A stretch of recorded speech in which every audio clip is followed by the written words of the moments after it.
इंदौर में एक बार फिर आढ़तियों के माध्यम से लहसुन की बिक्री प्रारंभ होगी। सुप्रीम कोर्ट के आदेश के बाद मंडी बोर्ड ने सरकारी नीलामी के अलावा निजी मंडी में लहसुन की बिक्री प्रारंभ करने के निर्देश जारी कर दिए हैं। बता दें कि सोमवार से किसान अपनी मर्जी से सरकारी या फिर निजी मंडी में लहसुन की उपज बेच सकेंगे। देखिए खास रिपोर्ट। इंदौर सहित प्रदेश के आलू प्याज मंडी में लहसुन की बिक्री सरकारी नीलामी के अलावा निजी मंडी में भी होती थी, लेकिन एक व्यापारी के द्वारा लहसुन की बिक्री सरकारी मंडी में ही करने को लेकर हाईकोर्ट में याचिका दायर की गई थी। कोर्ट ने सुनवाई के बाद व्यवस्था लागू की थी कि इस व्यवस्था के तहत कुछ समय तक तो ठीक रहा, लेकिन बाद में किसानों ने व्यापारियों की मनमर्जी का आरोप लगाते हुए आंदोलन करना प्रारंभ कर दिया। किसानों का आरोप था कि व्यापारी जब चाहे तब लहसुन के दाम गिरा देते हैं, जिससे किसानों को काफी नुकसान उठाना पड़ता है। किसानों की ओर से सुप्रीम कोर्ट में याचिका दायर की गई थी।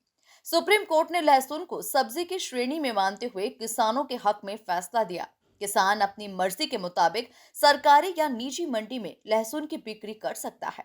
सुप्रीम कोर्ट से तो आदेश आ गए, लेकिन मंडी बोर्ड ने यह व्यवस्था लागू नहीं की थी, जिसके बाद व्यापारियों और किसानों ने मंडी समिति के समक्ष अपनी बात रखी थी। कोर्ट के आदेश के लगभग एक सप्ताह के बाद मंडी बोर्ड ने भी इस आदेश को लागू करने के निर्देश जारी कर दिए। सोमवार से प्रदेश की सभी मंडियों में आढ़तियों के माध्यम से लहसुन की बिक्री हो सकेगी। देखिए क्या है, सुप्रीम कोर्ट ने आदेश दिए मंडी बोर्ड भोपाल को। भोपाल से प्रोसीजर कंप्लीट होके इंदौर बोर्ड को आएगा। अब इंदौर बोर्ड में आ चुका है और हमें उम्मीद है कि हम सोमवार से माल की बिक्री आरंभ कर देंगे, नई नियमन लागू हो जाएगा।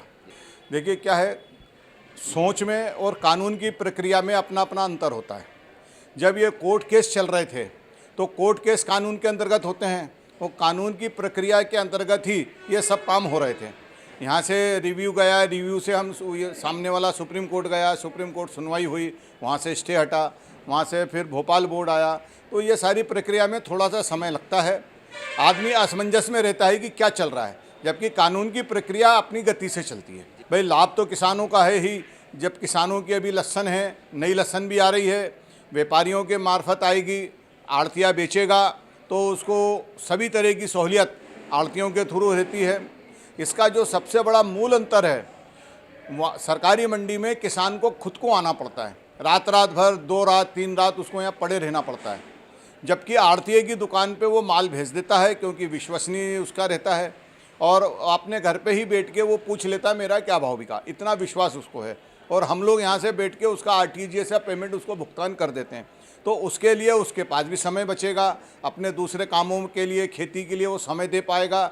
और दूसरी चीज़ जो चोरी चकारी होती है वो आढ़तिये की जवाबदारी हो जाती है, तो आढ़तिया खुद संभालता है, संभाल के बेचता है, किसको देना है उसको ध्यान रखता है। आढ़तिये की सबसे बड़ी खासियत ये होती है वो समझता है कि इस माल की वैल्यू क्या है, तो उसके दर से अगर कम लगता है तो रोक लेता है, उसको 1 2 3 नहीं करना है। तो इससे किसानों को बहुत फ़ायदा मिलेगा और हमें हर्ष है कि हम किसानों के हित में कुछ इस काम को कर पाए। किसानों ने ही सहयोग किया और किसानों के ही संग मिलकर हम इसमें सफल हुए हैं। आढ़तियों के माध्यम से लहसुन की बिक्री प्रारंभ होने से किसान निश्चिंत हो जाएंगे और उन्हें न केवल उचित दाम मिलेंगे, बल्कि मंडी आने जाने की परेशानी से भी उन्हें मुक्ति मिल सकेगी। अधिकतर किसान अपनी उपज आढ़तियों के पास भिजवाकर निश्चिंत हो जाएंगे। Bureau report, MP news, Indore.